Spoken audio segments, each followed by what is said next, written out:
reka tubasuhuze mwe mukuri ibiganiro bya televiziyo y'u Rwanda ndi Barore Cleophas. N'umwanya twakiriyemo umwanditsi wanditse kuri jenoside yakorewe abatutsi mu Rwanda. Igitabo cye agiha inyito yise ngo Rwanda les angoisses d'Adélaïde 1994. Ni bwana Artemon Rurangwa, ikaze mu kiganiro.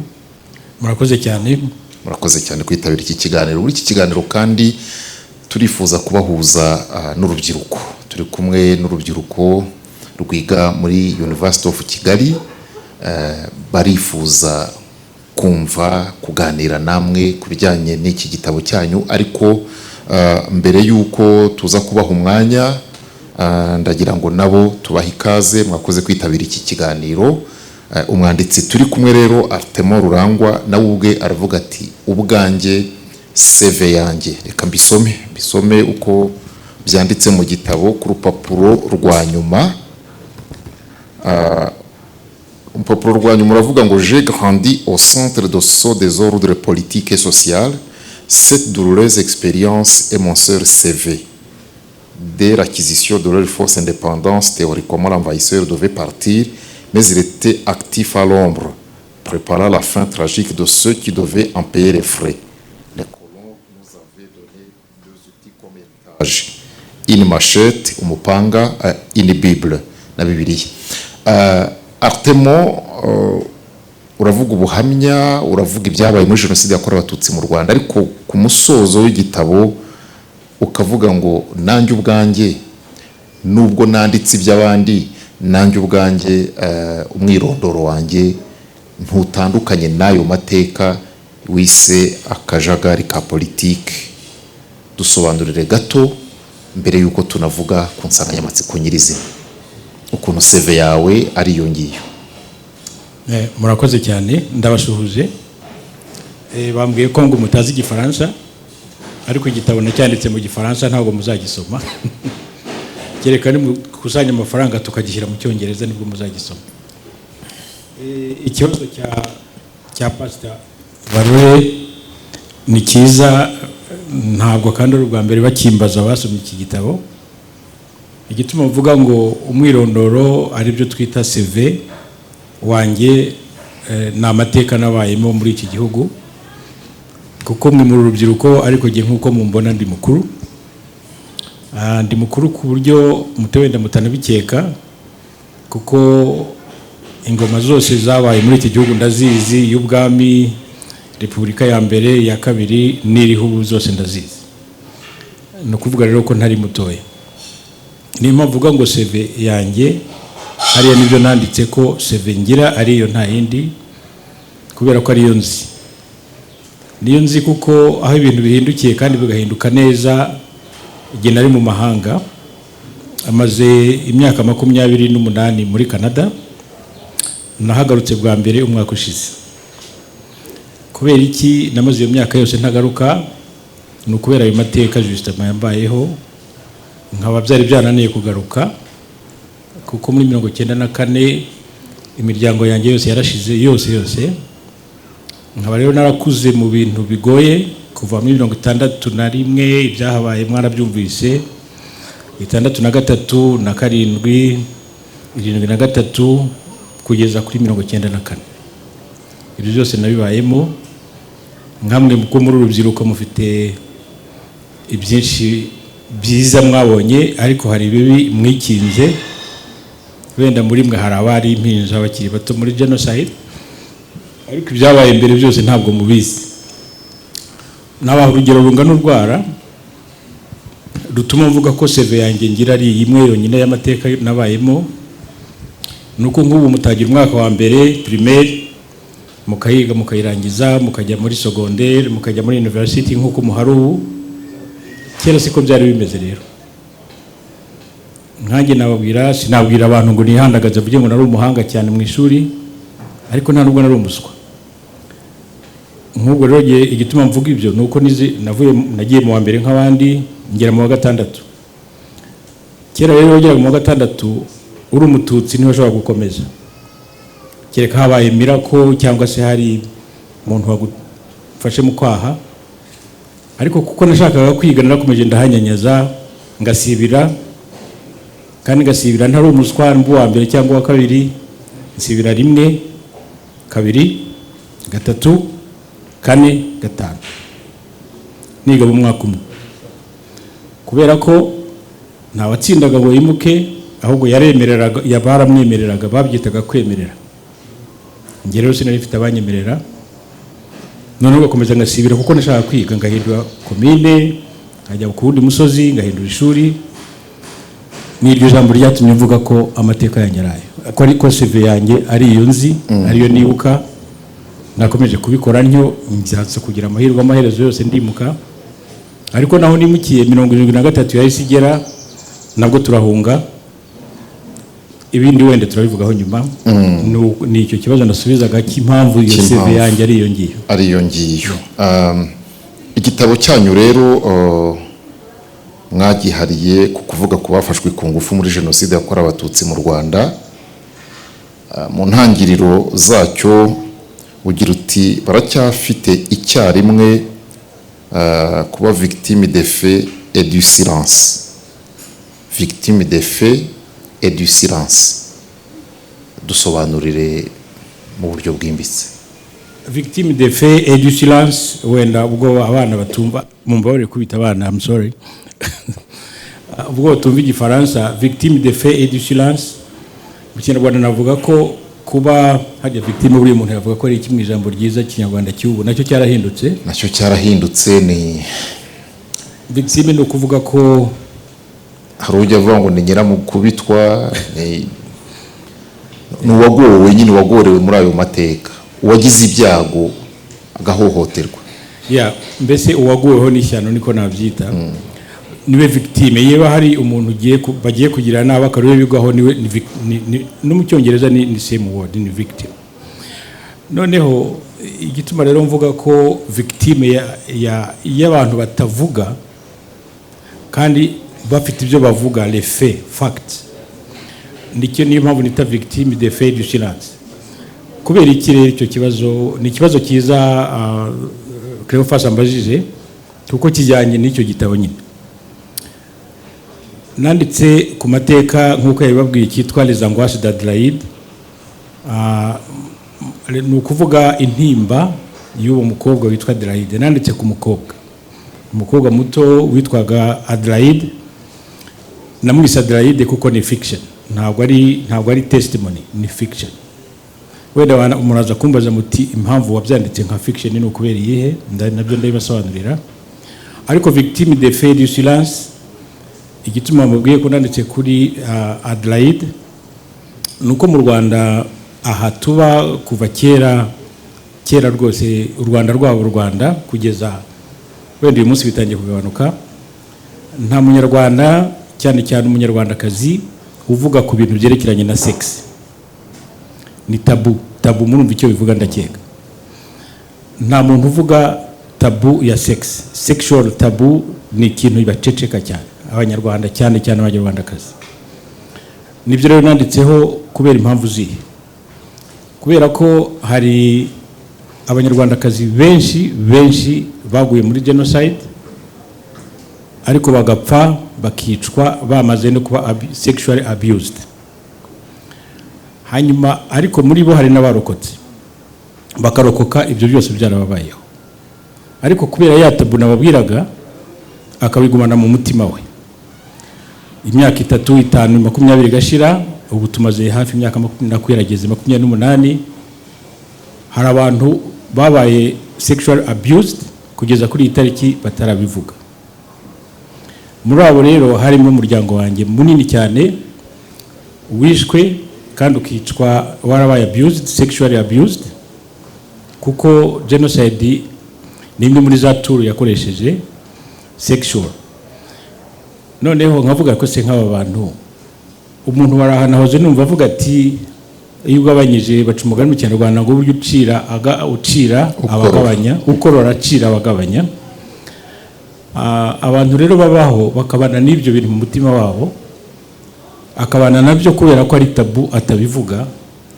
Hari n'abageze igihe barabaye abuse, bari abana bato bafite imyaka 10, 6, 8, yagera igihe cyo gushinga urugo akubaka, yamara kubaka ntanabibwire n'umugabo we, akabikurana ukajya kumva agize atya araturitse rimwe arabivuze hashize nk'imyaka nk'iyi tumaze.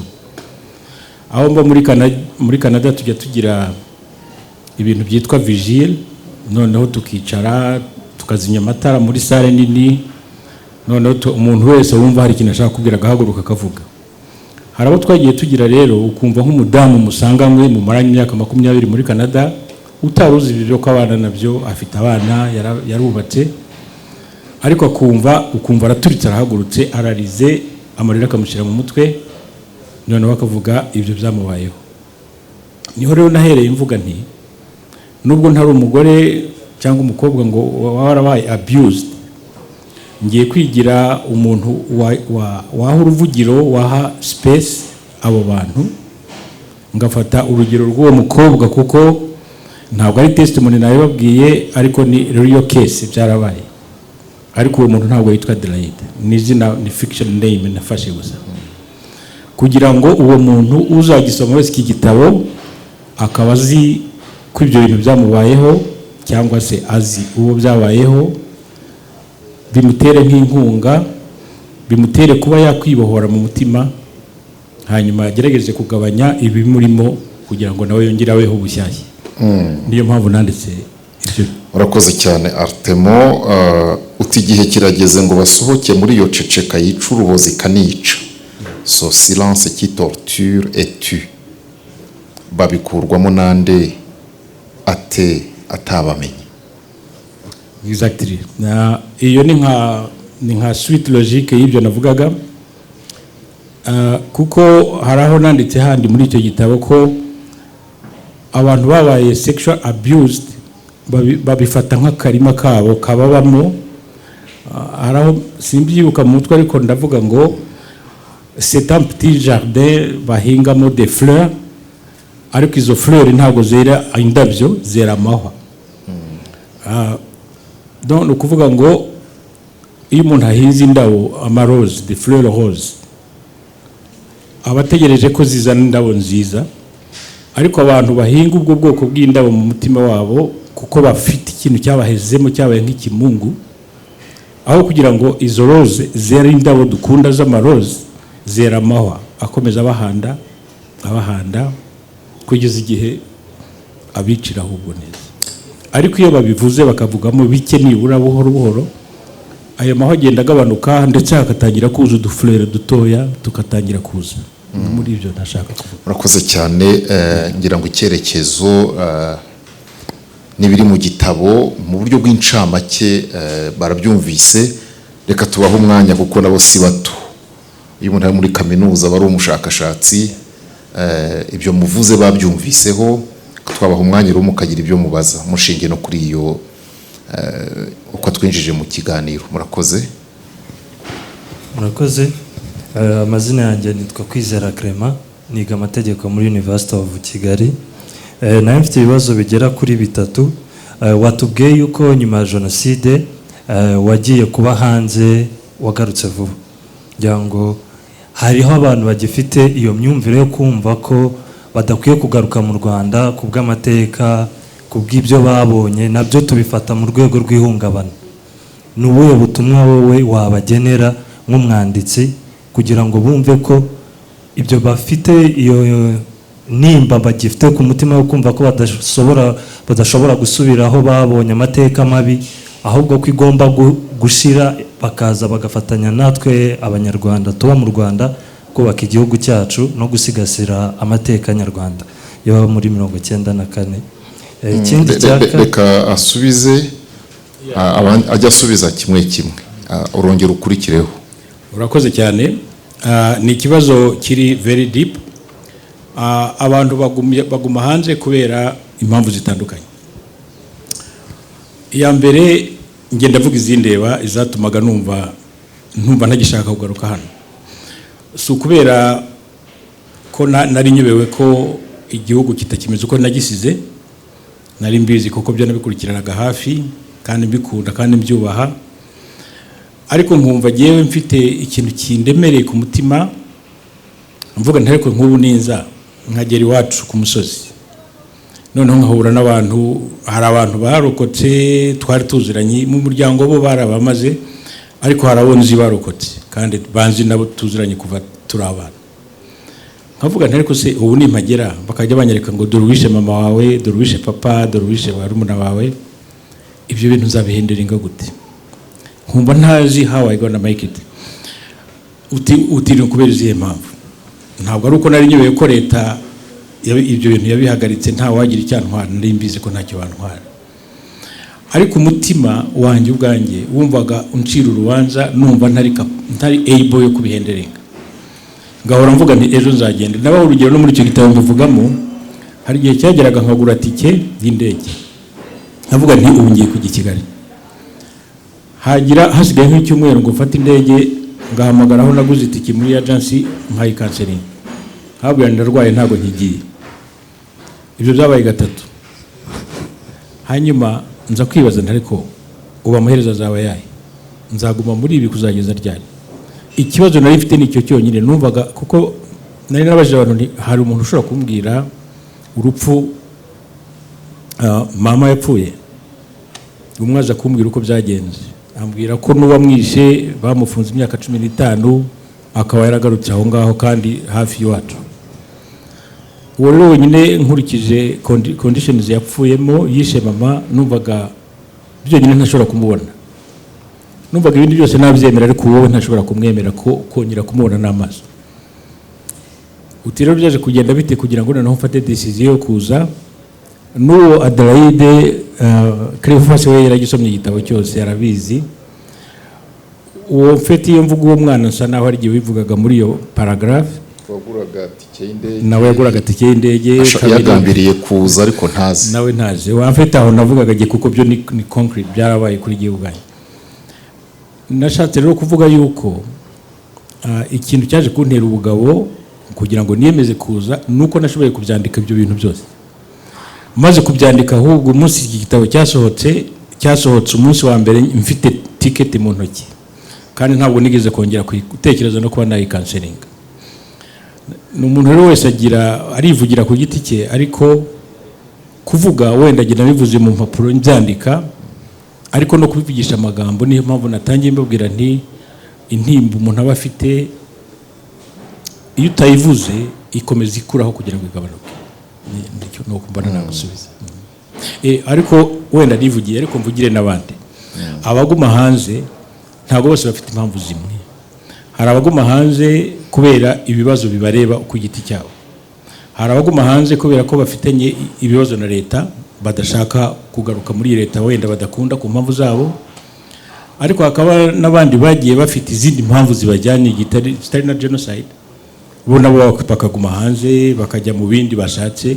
Nagira ngo ubwire rero ko buri wese aba afite impamvu ze, ntabwo zose ari zimwe, ntabwo wafata bwose abantu bari hanze bose ngo abaherayo bafite impamvu zimwe. No.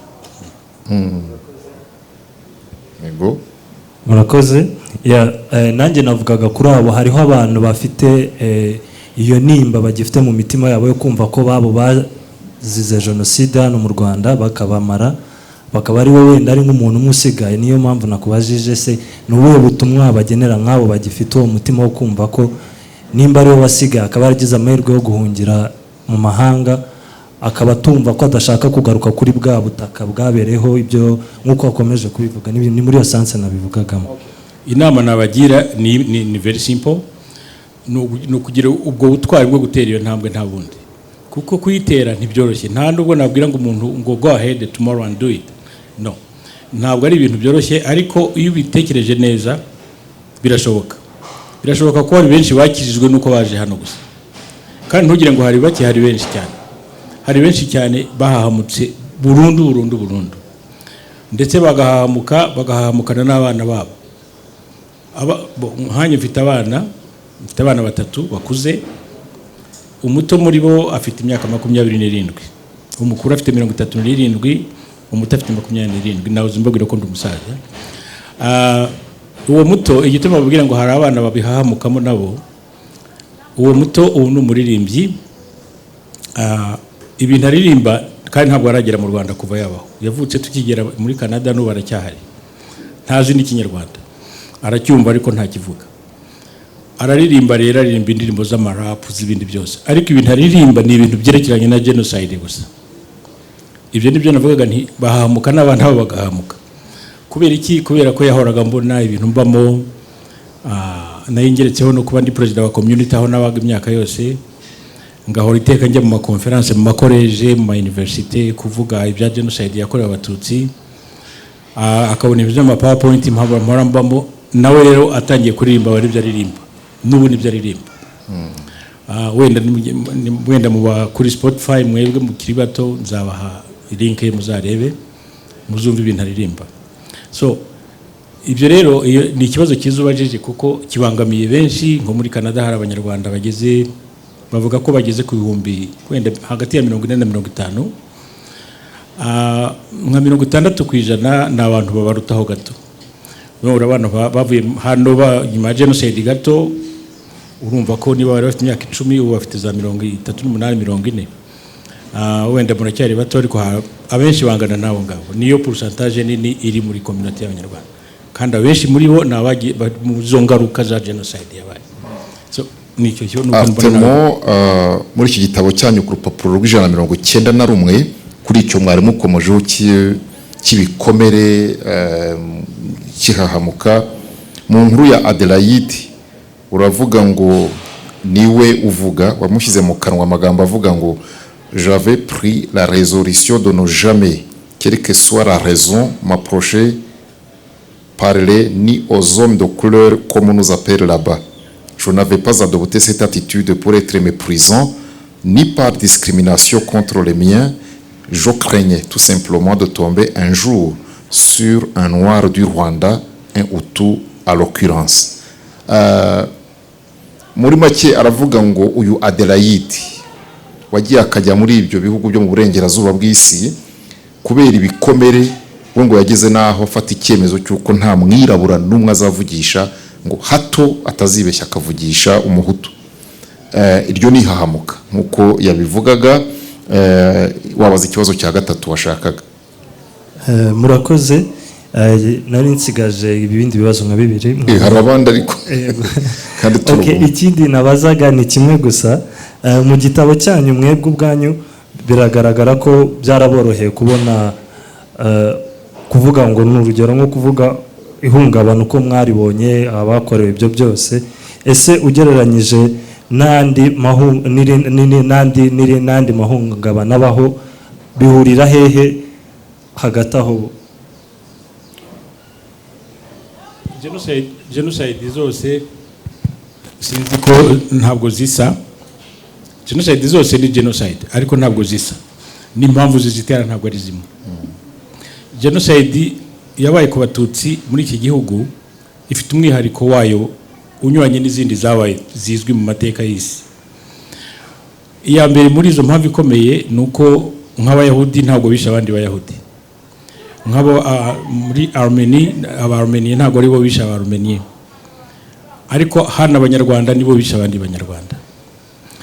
Iyo rero ni imwe muri big difference iri hagati ya genocide yandi n'iy'Abatutsi yakorewe Abatutsi. Icyo kibazo nkizaniye kubera iyihe mpamvu? Nuko wenda wagira utese ibyo bitandukaniye he n'ibindi. Biratandukanye cyane kuko hano iyo abantu basubije amaso inyuma ukabireba, kugusubiza icyo kibazo biragoye kugira ngo kibe ubyumve neza clear. Ariko iyi genocide ya hano yakorewe Abatutsi hano mu Rwanda, iyo utekereje ukuntu twagize amahirwe, ngira ngo Imana bajyaga baca umugani ngo Imana yirwa ahandi igataha i Rwanda.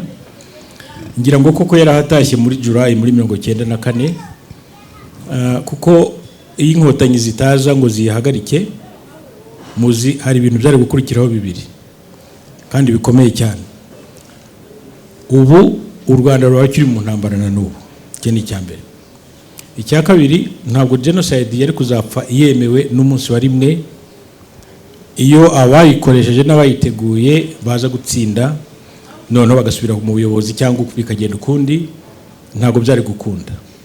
Ibyo byose rero ikintu cyiza muri iyi leta cyabaye cyafasha abo bantu urimo kubariza ibibazo kitigeze kibageraho, hano cyabagezeho kandi kitagera hanze, ndavuga muri diaspora. Icya mbere, hano hari system yiswe ubumwe n'ubwiyunge ihuza abantu, abahemutse, abahemukiwe, bakagira process bahuramo bakavugana ibyabaye, bamwe bakihangana bakababarira. Nahoze numva uyu muntu banjirije ibyamubayeho, mu Kinyarwanda hari ijambo bitagahomba munwa, biteye ubwoba kumva ibintu yavugaga byamubayeho biturutse kuri bitewe na mama we. Gacaca mu mbarengera amufata umunota umwe mvuge kuri Gacaca akamaro yagize muri iki gihugu kose kajyanye n'ibyo bibazo urimo kubaza. Nuko abantu bagiye bajya muri Gacaca bagahura nabo, nkubwiraga jye natinyaga guhura nabo, bakavugana, hari stage bageragaho abo hanze batashobora kugeraho, kuko ugera ukavuga uti ariko se ubundi harya kumwihorera kukomeje nkamutekereza, wowe atanabitekereza ibyabaye, ninde uhana undi? So wowe urihana doublema, urihana ku byakubayeho, donc wowe uribabaza mu mutima wawe warashengutse, ariko kongera gushengurwa no kuhora ureba uwo muntu kandi mutavugana. Iyo muvuganye rero, which is not possible hanze, abo bantu bageraho koko ugasanga atari ko subundi. Again, nkunda guca imigani, niko abasaza babaye. Abarundi baca umugani ngo akapfuye kabazwa ivu. Ni ukuvuga ko iyo ubigenze bityo ugakomeza kwiyica buhoro buhoro, kandi wapfuye uwo muntu wamubabarira, utamubabarira, nubwo ntamira kushobora kuba ngo abantu wapfuye azagaruke. Donc ibyiza rero wamureka, wamubabarira, ndetse iyo umubabariye uba wibabariye wowe ku giti cyabo. Ibyo bintu rero abantu bo hanze ntabwo twigeze tuba exposed kuri iyo situation. Niyo mpamvu usanga tubibamo buri gihe, ukahora ufite umujinya, ugahora ufite agahinda, ariko iyo uteye intambwe imwe gusa ukaza hano actually uhora wiririra ugira ngo niwe ufite agahinda wenyine. Iyo ugeze aha rero usanga abafite agahinda ku byinshuro 20 zakufite wowe, ukabasura. Nk'ubwo naraje ubushize, umwaka ushize cyagiye nabonaga na Cleophas kuri radio nje muri launch y'iki gitabo, nagize amahirwe yo gusura, byari muri purpose zanjye, nasuye inzibutso zose ziri mu Rwanda mu kwezi kumwe umwaka ushize, zose ndukuvuga ahantu hose ziri mu Rwanda narahageze. Ibyo bintu rero byamvanyeho ikintu kinini cyane, agahinda nari maranye iyo myaka nababwiraga kahise kagabanuka cyane ariko bikomeye. Nahise mbese numva ahubwo mfite n'isoni giye kumva narabaye selfish bigeze kuri iyo level yo kwibaza ko ari byo babaye jyenyine kurusha abandi. So muri make nakubwiye ko ikibazo kiyo kigoye gusubiza clear, ariko ibyo biragufasha wenda kumva aho biganisha. Reka twakira abandi bishobotse mwabaza kimwe cyangwa bibiri. Murakoze. Nanjye nitwa Muhoza Promise, ni umunyeshuri ya Kigali. Ikibazo cyanjye nanjye mbaza, nkuko wavuze ngo ni muri Rwanda ni culture, kuvuga ku byababayeho yari tabu. Nabazaga inama zanyu kuri iki kibazo cy'abafashwe ku ngufu muri genocide, cyane zijyanye no kubimenyekanisha kugira ngo bitabweho nizihe? Uwabanza ngakubaza akabazo gatoya kangana urwara mbere kugusubiza. Uri umukobwa mwiza, uracyari muto, ntabwo genocide yararangiye, ariko ibintu bya sexual abuse mujya mbyumva kuri radio, biraba kenshi, kandi si mu Rwanda gusa, ahubwo hano ni bikeya, ahandi biraba bidenze urugero. Nk'ubu bikubayeho cyangwa se ukamenya umuntu byabayeho,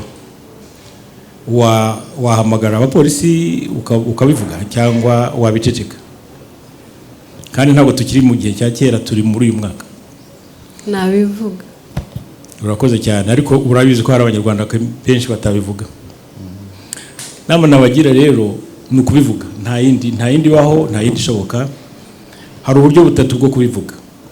Mu bindi bihugu nko muri Canada hari helpline iriho ihoraho, niba bikubayeho kandi udafite izo ngufu zo kubivuga, ihamagara iyo nimero kandi anonymously ntihagire umenya uwo ari we, ariko iyo ari wowe ubwawe ugomba kuvuga uwo ari we kugira ngo bagutabare. Ariko iyo uzi undi muntu byabayeho urabahamagara kuri iyo namba ukabibabwira. Hano mu Rwanda naho numvise bayivugira hari. Ariko ibintu bya sex iyo bibaye, hari nigeze kujya gutanga conference muri university ahantu hitwa muri Alberta aho ntuye, noneho barambaza ngo ariko ngo duhe example imwe itwereka ko iwanyu ibintu bya sex mutabivuga. Nababwiye akantu kandi karuriyo, nababwiye ko ndi mukuru. Kera iyo umuntu yarongoraga njye narongora 1984, abenshi muri mwe mutaravuka. Icyo gihe rero cyageraga ukagenda mu rugo iwawe mu cyumba cyawe, nubwo haba ari ku manywa wagombaga gufunga imiryango n'amadirishya n'amarido, nubwo haba ari nijoro. Ibyo bintu niko byari bimeze. None mbibabwiye ngo abenshi bari abazungu, bidama nta Banyarwanda bari bahari cyangwa birabura, ngo niko wanyu bigenze, mugomba iyo mugiye gukora amasex n'umugore wawe bwite ugomba gufunga amadirishya n'amarido n'ibiki. Ni rwose niko bimeze. Naho ikindi nge nabayeho mu rugo iwacu ntitwara abakire ngo buri mwana bafite icyumba cye, twari mu nzu za Kinyarwanda za kera. Ariko sinigeze mbona na rimwe ababyeyi banjye baryamanye, sinigeze mbibona. Narinze nkura barenze bapfa ntarabibona. Byagendaga bite ntabwo mbizi ko byagendaga. Ibyo rero birakwereka ko tabu ni ikintu gikomeye cyane, kandi ntumugire ngo ni mu Rwanda gusa, no muri Canada no muri Etats-Unis narahabaye, no mu Burayi narahagenze cyane, naho barabikora. Abantu bakuze baracyafite iryo hanga rikomeye ry'ibintu bya sex. Ahubwo reka mbaye nk'urugero muri province imwe ya Quebec muri Canada hariho ijambo ryitwa incest. Incest mu Kinyarwanda bavuga gute buriya? Ni umubyeyi kuryamana n'umwana we. Umubyeyi kuryamana n'umwana we. Muri Quebec iryo jambo kurikoresha biragoye, ntiwaritinyuka kurikoresha kuko ni ibintu biri popular cyane. Usanga umubyeyi ungana nka papa wawe kubakaba nta kibazo bimuteye rwose mu bana, ariko bikaba ibanga ryanyu hagati yanyu, ntagire na mama wawe ntazapfa bimenye. Iyo uvuze iryo jambo rero buri wese arikanga, ngo baramenye se buriya, kuko ni byinshi tellement que babuze uko babigenza. Inama rero nabagira ni imwe sebyiri, either ubwira inshuti yawe, ukubwira umubyeyi niba umufite ko byakubayeho, cyangwa ukabwira police clear. Ariko niba yakibajije muri cadre y'iki gitabo, muri cadre y'iki gitabo kuba byabayeho icyo gihe, muri uwo Koderaide byamugendekeye kugira ngo yoroherwe mu mutima, kuko iyo myaka 27 nawe muvuga fete nsa naho nivuga. Nawe yagarutse mu Rwanda nyuma y'imyaka 27. Yagarutse ate? Byatewe n'iki? Nuko wenda muri icyo gitabo we naho ni hafi yaho warugeze, yagiye mu ndege. Adelaide ngiye kuba example ye yatumye akira mu mutima agagira n'ingufu zo kuza hano. Yigeze gufata indege ava mu mujyi wa Amerika ajya mu wundi mujyi. Iteka uko yajyaga mu ndege yabaga afite umutima udiha, avuga ati none kuko iyo ugiye mu ndege waguze tike yawe, aho wicara ntubuzi wo muza kwicarana uwo ari we. Waragahora avuga ati ariko umunsi nzajya mu ndege namara kwicara nkajya kubona nkabona haje umuhuta nyicaye iruhande, nzabigira gute? Ibyo rero byamubayeho. Aje gufata iyo ndege aragenda yicara ahantu haza umwirabura amwicara iruhande.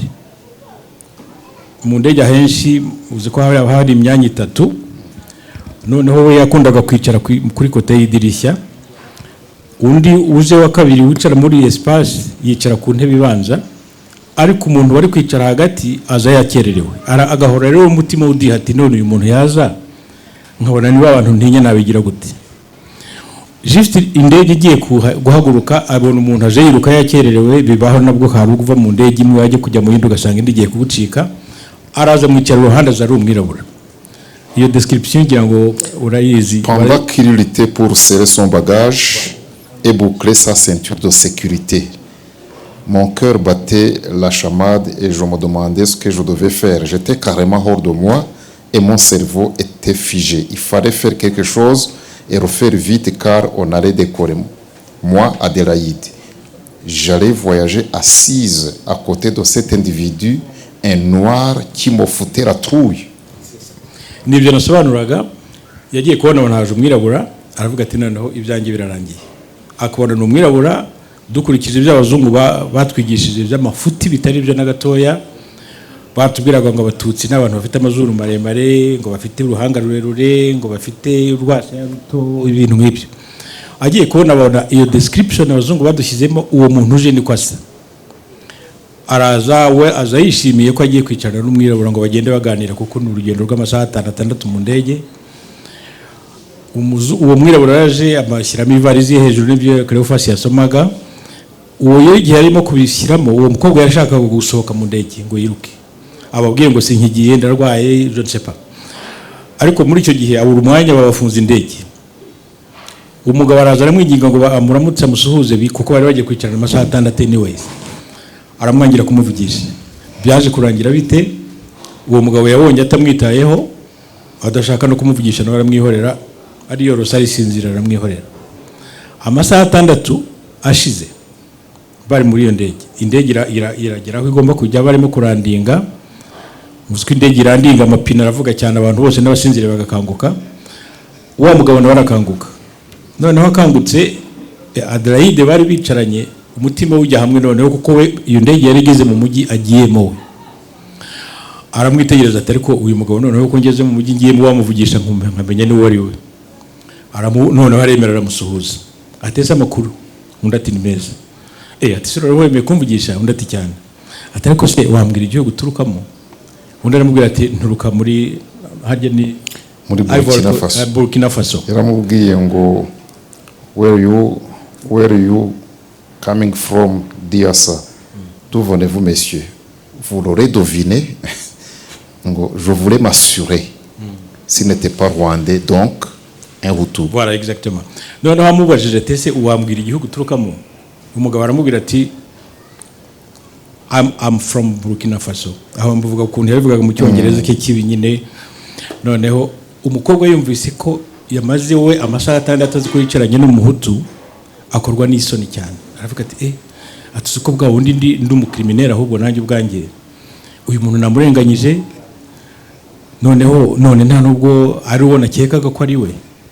Ibyo rero byamuteye ingufu, avuga ati bwa wundi ibintu nkora ntabwo ari byo, ati ibintu nkora n'amafuti. Niwe yatangiriye avuga ati guhera uyu munsi ntabwo nzongera gutinya abirabura, ndetse sinzongera no gutinya abo nita abahutu, ngo ntazongera kuvugana nabo, kuko kwibeshya byonyine, kwibeshya gusa byatumye amara iyo myaka yose. Birasubiza ndacya kibazo wambwiraga, iyo myaka yose yamaze yibeshya avuga ngo kuko tubyibukiranyeho kandi tubyemeranyeho, abo twita abahutu tujye tumenya kubatandukanya n'interahamwe. Iryo ni ijambo rikomeye mugomba gufata mu mutwe nk'urubyiruko, kuko abahutu hari abatutsi benshi bakize kubera abo twita abahutu. Abashoboye kurokoka benshi barokowe n'abahutu. Ntabwo rero dukwiye kuvuga ngo abahutu bose ni kimwe. Tujye tumenya kubatandukanya completely n'interahamwe, ntawe bihuriye. N'uwo rero urumva nk'uwo mukobwa yakijijwe nuko yasanze kwibeshya kwe byamuhejeje mu mahanga. Noneho nibwo yatangiye afata n'ingufu subite yaho, atangira noneho kwibuka kurebana za movie zanditswe kuri genocide yakorewe abatutsi, areba iby'abayahudi. Noneho hajya gusanga ko agahinda afite atari we wenyine, ugafite hari n'abandi. Nuko yafashe decision ajya kugura ticket y'indege, azi Kigali, anahageze aravuga ati sinzanasubira no mu mahanga, ahita aguma ahanga aho. Mbere yuko twakindi ikindi kibazo, uru rufunzo ku gitabo cyawe ruvuze iki? Ukurikije n'inkuru wenda aba bana ntago baranakibona, wenda uraza kukibatiza bagende bareba urwo rufunzo uvuga, abenshi muraruzi, mu rufunzo rwa Nyabarongo. Iyi picture y'iki gitabo, kubona iyi picture byarangoye cyane, kuko nagomba kubona umuntu wafotoye iriya foto, nanjye nashobora kuyibonera ahandi cyangwa nkaza nkayifotora, ariko nashakaga iriya precisely, kubera ko muri Nyabarongo hariya aho hepfo i Bugesera muzi ibintu byahabereye mu mateka. Nubwo mudasoma igifaransa ariko hari andi mateka musoma. I hope ko mukunda gusoma anyways, right? Kuko murabizi nabyo ni ikibazo dufite mu Rwanda, abanyarwanda ntabwo dusoma cyane, kubera ko dukunda kuvuga ibintu cyane ariko no gufata mu mutwe, ariko ntidukunda gusoma ibitabo. Ariko mujye mwihangana, amateka ya genocide yo muyasome, ni byiza kuyamenya. Kandi abenshi muri iki gihugu ni bilingual, mujye mugerageza gusoma mu Gifaransa nabyo. None hajemo n'igiswahili, byose mugomba kubyiga, muracyari bato. aho rero iyi foto nayishakiraga impamvu ebyiri. Ubwa mbere niho umuryango wa Adelaide wapfiriye wose, kuko ise yamaze kumenya ibigiye kuba, araza arabirukanka nawe n'umugore n'abana be, bafata moto bayihungiraho, baragenda, abenshi bagwa muri Nyabarongo hariya. Nawe yaguye aho, yaguye amaze no kurwana cyane, yapfuye nyuma y'umuryango we wose, hakiza Adelaide gusa. Ariko iki gishanga yawazaga Cleophas ubwacyo muzi byahabereye, hapfiriyemo abantu benshi cyane. Abenshi bahungiyemo, muzi ko muri Nyabarongo haba rusable muva mu Kinyarwanda ni iki? Rusable isayo yari umuntu akandagiramo akarigita burundu. Hari abenshi bahungiyemo bakamaramo nk'ukwezi, bajya kubona bakabona barazikama, bagenda bazikama isayo ikabarengaho, kandi benshi bapfuye muri ubwo buryo. Hari n'abandi bageze aho basangamo n'imbwa babatemaguriramo.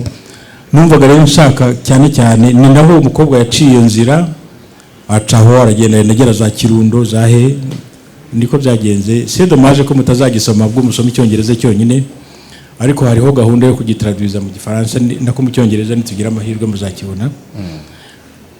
However, ariko hariho na za app mushobora kudownloadinga mugatraduiza igitabo, nabyo zirahari. Aba youth mwese ibyo murabizi, mushobora kukigura kuri Amazon mukagishyira muri app ikakibatraduizira mukakireba. Iyo image rero nikivuga numvaga byanze bikunze ari ngombwa gukoresha kugira ngo nibutse ko icyo gishanga cyabaye ni nka memory ubwacyo, harimo abantu benshi cyane. Reka twakire ibindi bibazo. Yego, murakoze. Amazina yanjye ni Emile Hicimana Ishatse, turuka muri kaminuza ya Kigali mu ishami ry'ubukungu. Nashaka rero kubaza umwanditsi, ese abana bavutse ku babyeyi bafashwe ku ngufu hari ingaruka bibagiraho? Icyo ni ikibazo cya mbere. Ikibazo cya kabiri mfite kiravuga ngo niki cyakorwa kugira ngo ba Adelaide abafite intimba yo angwase nk'iyo Adelaide yagize babashe kuyikira, ko rimwe na rimwe usanga no kubasha kuvuga ikibazo cyabo bafite bitoroshe. Murakoze. Ndahera kuri icyo cya kabiri, kuko yari yagibajije umwana w'umukobwa nawe. Kubafasha n'uburyo bworoshye, nibo bifasha ntawo bafasha, ntawo wabona uko gufasha. Bo rero hari exit eshatu zonyine. Ubibwira umuryango wawe niba ufite, niba ntawe ukabwira inshuti yawe niba ufite, niba bose ntawe ukabwira polisi. Kuko iyo utabikoze cyane kandi ukaba ufite proof, kuko ntiwapfa kubeshyira umuntu ngo ndakeka ko kanaka yamfashe ku ngufu, no. Ariko niba ufite proof, ubu noneho na science yateye imbere, izo proof umuntu yamufashe science irabibona ko byabaye koko, nubwo habashije imyaka ingana iki barabibona. Nta kuntu rero wabona ufashe umuntu, niwe wenyine ugomba gukora effort yo kwifasha. Kuko ndadaye baca n'umugani ngo utifashije nta wundi wamufasha, kandi uwifashije Imana iramusanga. Nuko rero ubigerageje, uwo muntu inama wamugira nuko niyo ubikeka ukabura inshuti ye iri close friend, wamwegera ukamugira inama, kuko iyo umuntu amugiriye inama buhoro wenda yumva ko bishoboka koko. Buhoro ntubireke, ukagenda ubigarukaho muri conversation bitewe nuko muganira, ubu mufasha bidasanzwe buriya. Kuko cyangwa no gusoma, ndo kumusomera inkuru wumvise ukayihinduriye kandi atari n'iki gitabo. Hari abajya bampamagara, hari umudamu uherutse kumpamagara ari mu Busuwisi, arambwira ngo yahinduye izina, ngo kuva uyu munsi yitwa Adelaide, ngo kubera ko mu buzima bwe ngo kuva asomye iki gitabo ngo n'ubwa mbere yashoboye kurira nyuma y'imyaka 27. Ati kandi maze kurira nahise nkira. Nawe yaraheze mu Busuwisi, ubu yaraje hano, n'ubwa mbere nawe yagarutse mu Rwanda aho amariye gusoma kino gitabo. So urumva rero icya mbere wahatangireho nyibutsa gato. Mbere navugaga n'izihe ingaruka? Ingaruka ni nyinshi cyane z'abana bavutse. Reka ngo urugero, nigeze kubona kuri radio Rwanda actually, cyangwa mu kinyamakuru cyo mu Rwanda, ariko abana b'abakobwa bafashwe ku ngufu bagatwara inda bakazibyara, ariko bagahita banga abana babo. Nk'uwo mwana akavuga ati iki cyana sinzabana nacyo, sinzacyonsa, sinzagira ikintu na kimwe. Ati kuko interahamwe zamufasha ari nka 30, ariko uzi ko abantu 30 badashobora guterera inda icyarimwe umuntu umwe, ayiterwa n'umuntu umwe. Ntabwo rero yarazise uwo mwana, azi ko gusa yari muri iyo groupe y'izo nterahamwe. None uwo mwana agakura, uwo mwana agakura azi ko nyina mwanga, kuko nta mwice ni wese. Arakura ariko agakura ari avuga ngo dore cya cyana cy'interahamwe buri gihe. Tekereza umwana ukuri impande ya iruhande rwa mama we avuga ngo dore cya cyana cyazanterahamwe.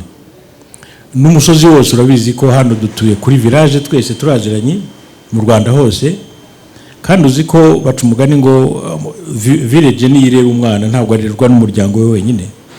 Ariko uwo mwana we ako agenda akura, agenda abantu bamubwira ko ari umwana w'interahamwe, ko nyina yafashwe ku ngufu.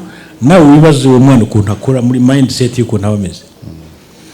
Gufasha uwo mwana rero twagize amahirwe, dufite leta yibuka bene ibyo byose. Izo details hari services zibikora. Nk'uwo mwana ahantu bamujyana kandi leta ikamufasha rwose very closely, ariko ni bamwe mu bana bafite agahinda karenze ibyo abantu dutekereza. Yego, twakire umwe dusoze. Murakoze. Katwakira uriya. Murakoze, nitwa Kayitare Innocent, ndi umunyeshuri nanjye kuri kaminuza ya Kigali. Nari mfite ikibazo kuri Adelaide yafashwe ku ngufu, kandi gufatwa ku ngufu biragora kubivuga. Ikibazo nari mfite aho ngaho, ese Adelaide yanditse ashaka kugira ngo ababikorewe abafashwe ku ngufu batinyuke kubivuga, cyangwa se ni mu buryo bwo kugira ngo babone ubutabera, ese cyangwa ni ukugira ngo batinyuke cyangwa se bakire ibikomere bahuye nabyo? C'est ça. Ni ikibazo gisa naho cyoroshye gusubiza, ariko kamwe wenda na precisa. Adelaide ntigeze ashaka ubutabera na rimwe, kuko yarazi ko butanashoboka. Adelaide ibintu bijya kuba yari afite imyaka 7 yonyine, hanyuma wabo wapfuye areba bose, yabaye muri conditions zigoye cyane. Icyamuteye rero kwandika ayo mateka ye, impamvu ya mbere ikomeye ni ukugira ngo afashe abazagisoma bari muri boots ze, bumve ko kuko ziko yarabizi ko ari benshi. Mu by'ukuri Adelaide mvuga se naho muvugira, ariko story ni yanjye Adelaide, nababwiye ko ari fiction. Ni ukugira ngo abazabisoma bose baheze babaye imbata izo bad memories, barebe kuntu bazivamo, kubera ko zitabahelpinga na gatoya. Noneho we papasi ye kwa daboro yarakize, we yamaze kubikubyandika biramukiza, we bimutera koroherwa, bimuha ingufu zo goroka mu gihugu, arahaguma, arahakunda. Hanyuma ariko akaba nizera ko nanjye akaba ari byo nizera nk'umuntu wanditse igitabo, yuko umuntu wese uzagisoma uzi neza abantu babikorewe, kandi ni benshi tuzi. Hari imibare izwi, ugiye muri CNRG bakubwira imibare y'abantu hafa approximativement, bakubwira imibare y'abantu bazwi babaye repertoriye bakorewe ibyo bintu bya Furambi, barabazi. N'abana bavutseho nabo barazwi. We rero umugambi wa Adelaide ni ugufasha abo bantu bazasoma iki gitabo ngo bibatera akanyabugabo ko kuba bavuga ayo mateka, either bayanditse cyangwa bayabwiye bagenzi babo, kugira ngo noneho bikwire muri benshi. Uzi ko hari abantu bashaje ubu, hari abantu bafashwe ingufu bafite imyaka 50, ubu bafite ingahe? Niba batarapfa bafite 75 cyangwa 8, ntibarabivuga. Abenshi barapfa, bagapfa either batanabivuze ngo babe barapfuye, iyo ntimba barayipfanye, ariko ntibavuze n'ababibakoreye, kandi barabazi. Abenshi barabazi, abenshi ntibanafunzwe, ntibanafashwe, kubera ko ntawe wigeze abadenonsa. So ndumva aricyo nakubwira. Papa ya Adelaide ntabwo ari gushaka ubutabera, yabizi ko ntabwo yabona deja yari n'umwana, agaruka hashize imyaka 28, ariko umugambi we wa mbere ni ukugira ngo afashe abantu byananiye kubivuga bakore effort yo kubivuga. Nsoza iki kiganiro hamwe no gushimira kandi uru rubyiruko rwitabiriye kumva ibitekerezo byanyu biri muri iki gitabo. Umwe mu baguhaye commentaire kuri iki gitabo yaravuze ngo ce roman témoignage est lancé comme une bouteille à la mer. Il espère qu'elle atteindra la côte dans les mains d'autres Adélaïdes. Iki gitabo yaranditse aravuga ngo reka nkigereranye n'icupa, agacupa k'amazi cyangwa icupa umuntu ajugunye mu nyanja. Inyanja ni ngari, ariko afite icyizere ko rizagenda rikagera ku nkombe. Kugeza uyu munsi urugendo rw'iki gitabo ugereranyije n'iyo mvugo shusho yakoresheje, iryo cupa ryageze ku nkombe kuri mwe? Ngiye nsigaye mbona ko ryayigezeho, kuko iyo nkuru yo kujuganya amacupa mu nyanja murayizi. Donc mu gifaransa bavuga ngo jeter une bouteille à la mer. Nukuvuga icupa ubundi ritaye mu mazi ryagombye kugenda ntirizagaragare, ariko bashyiramo agapapuro gafite message, noneho ako ka message bakarifunga neza ku buryo katazajyamo amazi, bagapfa kurijugunyamo gusa. Hari igihe iryo cupa rikomeza rigatembera, tuvuge waritereye muri Nyabarongo, umuntu utuye muri Sri Lanka cyangwa se utuye muri Norvège agatoragura icupa nyuma y'imyaka nka 60 cyangwa 50 agasoma message irimo. N'iki gitabo rero niko byagenze. Nakubwiye ko ari abantu basigaye bampamagara bari mu bihugu bakibonye, none bakambwira ngo bagiye guhindura izina bitwe ba Adelaide ngo uko nanditse amateka yabo kandi ntabazi. Nibyo rero hope nari mfite niyo ngiyo. Ndetse wenda naboneraho no kubwira gahunda ngifite icyo gitabo, nuko abenshi bagisomye niho nabonera ko iryo cupa ryageze kuri kote. Abenshi baransaba ko nareba ukuntu nazagikoramo movie, kuko hari benshi yafasha. Hanyuma haza kuboneka n'inzu yemera kuba yagikoramo movie justement, ariko condition nuko kiba cyabaye mu Cyongereza. Yego, ntago bashaka gukora movie gifaransa, bashaka gukora icyongereza. Urumva rero iryo cupa koko ryaba ryageze umunsi bizaba movie n'abataragisomye bakareba movie, kuko abantu benshi barareba kurusha uko basoma. Ngira ngo bigiye kuri screen abantu benshi babibona, niyo next step may be from this book. Hari abakurikira ikiganiro nk'iki bagasigara bavuza bati kuki ataduhaye telefone ze hano mu Rwanda, niba muhatinze murakoresha izihe nimero, ubwo nibura mwamubahaye izo mukoresha muri inaha? Telefone yanjye rero umutwe wanjye urashaje sinkifata mu mutwe, ariko ndayifite, ariko reka ngerageze. Ubanza ari 079 156 8348, donc 019 156 856 8 Ubwo biruzuye? Yego, ziruzuye. Nizo ngizo rero. Murakoze cyane. Arakoze Artemo Rurangwa. Mu by'ukuri yavuze ibya benshi, ariko intego ari ukuvuga ngo kuvuga ujya gukira indwara arayirata. Reka tumushimire, dushimire n'aba banyeshuri twari. Nabibutsa ko abashaka kubona iki gitabo, hari bookshop iri ku Gisozi hariya kuri Memorial yo ku Gisozi. Hari bookshop hari mwagenda mukakibonayo, kiracyahari. Naha mu Kirezi cyari gihari, ariko mu kanya ndahaciye barambwira ngo cyararangiye nta kigihari, ariko ku Gisozi abazi Gifaransa mushobora kukibonayo. Murakoze cyane. Reka tubashimire. Uwo ni umusanzu w'umwanditsi ku bijyanye no guhangana n'ingaruka za Jenoside yakorewe Abatutsi mu Rwanda. Ibitaravuzwe hari ababivuga, hari ababyandika, kandi nta nubwo byose biramenyekana. Kubimenya kugira ngo abantu birinde, bamagane, bakumire ibyo bazi neza. Murakoze. Dukomeze kwibuka, twiyubaka.